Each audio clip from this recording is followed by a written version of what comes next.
çok küçük yani. Şimdi normal yani. Evet, evet, evet.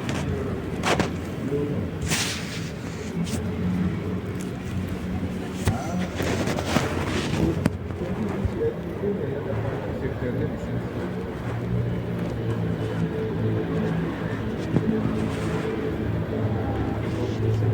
Ya vallahi düşünün sizleri madem ki bizim bir aradığım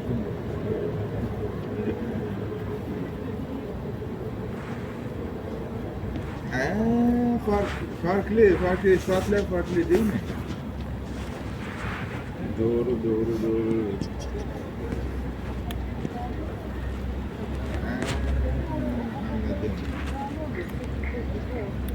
Evet.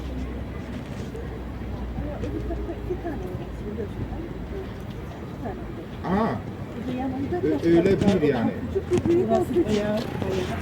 Şu anda saat bizde 9'a 10 var. Öbürü şey var, o küçük kaldı o yani.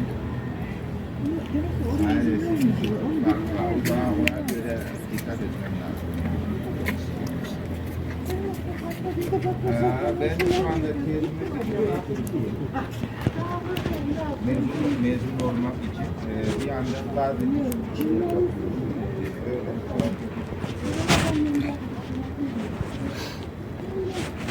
Yani çok küçük yani. Şimdi normal yani. Normal.